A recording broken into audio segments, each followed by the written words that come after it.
What it is? This is your boy A Space coming at you with another spotlight fight. One, two, three. And tonight in the spotlight, run it back. Jermell, Charlo, and Brian Castano. We need a part two. A Also, the lack of evolution in scoring boxing matches. Wow. But before we get into that, let's see what Terrence Crawford had to say about Jermell Charlo. He said, I've been gone for a minute, but Twin Charlo last night is the reason you not on the P4P list, sir.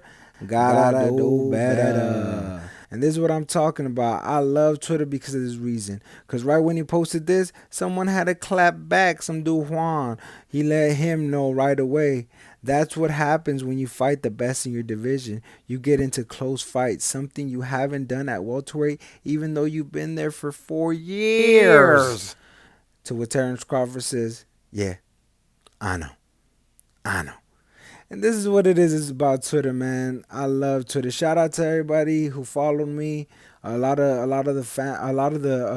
YouTube channels that I follow me back. Much love to all of you guys. Thank you. I'm gonna keep pushing your content as well as my content. But let's get back into it. And yes, this was a great fight. So many people were upset about the result, which I didn't understand. Even me watching it with someone who's a casual and seeing that it was a close fight.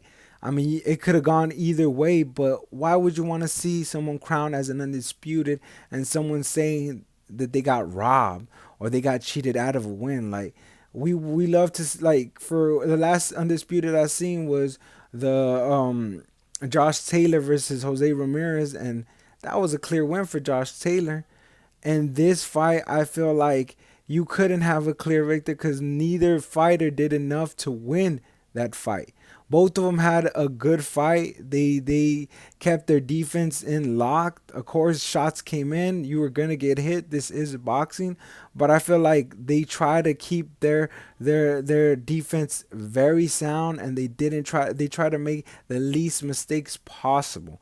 That's what made it such a great fight, especially on the inside. Brian Castano threw zero jabs. It seemed like a lot of people were saying that it's because he has short arms. He couldn't do that. I've seen plenty of fighters work their jab. That wasn't the reason. It was because it was not gonna work against Jermell Charlo, and he is a smart fighter. Brian Castano went in there, and what his coach told him to do, he did it. You can tell. Now, did he win the fight? Can't say that he didn't do enough. Did he deserve a 10-8 round? Since so many people were outraged about the 117, 111. You know, these are numbers for me. What I know in boxing, a 10-8 round, someone gets knocked down. No one got knocked down in this fight. And that's what made it such a close fight. I went back and looked at a couple other close fights. And, I mean, recently we seen Sean Porter versus Errol Spence. Have you rewatched that fight? Did you see how close that was? The only reason that Spence won that fight was because of the knockdown. You can see it. Porter was working. He was in there. He made that a fight. He got in the mud and was out there just trying to get that win no matter what. He made it a dog fight. And that's exactly what Castano did to Jermell Charlo. He didn't let him try to set up with those punches, but when he did get him off, he wobbled Castano. You know, he looked hurt. In my opinion, Jermell Charlo should have taken him out right there and then. There was no need to keep him around. He is injured. But props to both of these athletes for their conditioning. Brian Castano looked better the next round. I believe it was the 10th round where he got hurt pretty good. The 11th and 12th, he stood in there.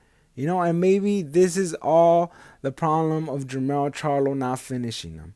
And he said it himself that he doesn't want to be crowned undisputed by a shady decision or someone saying that he robbed another fighter, which is not true. I mean, both of them went out there and they put everything on the line and left it all out there. The judges called it a draw.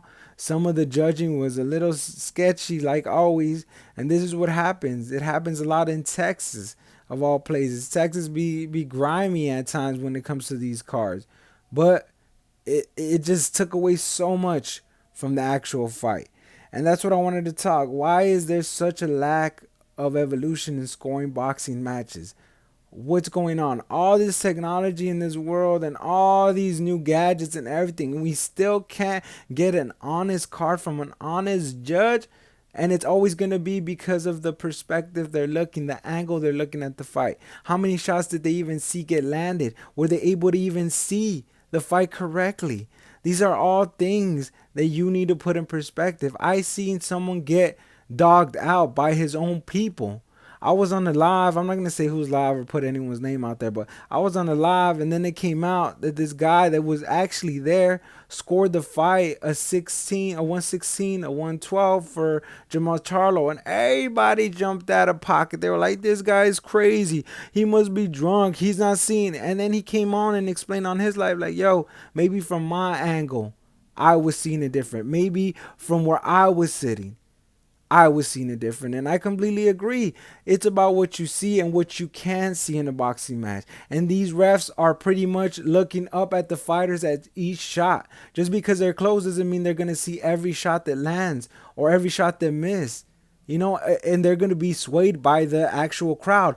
Ooh, ah, ee. All these noises are going to make the judge go, wait, he must have landed a great shot, even though he didn't see it. And a lot of other sports in the world are taking technology and running with it to make their sports better.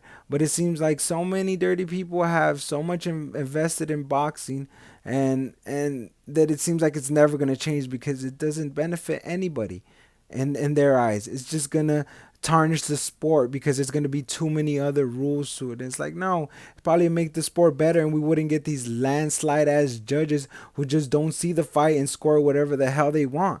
And then it gets boxing fans so upset that they can't do anything about it. They just sit back, and just be like, it's just Texas. I heard so many people be like, well, this is Texas. We expect it. So I just want to get my little point across. Shout out to everybody listening, following me.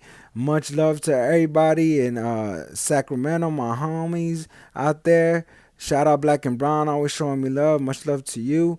Shout out to Berkeley, all my people in Berkeley, my sister, CG, C57 people. Shout out to all my brothers out there fighting in the ring, man. Much love to all y'all. This is a real sport where warriors go at it. I'm gonna continue to bring videos. Sorry about this, I was late on it, but much love to you for listening. Peace.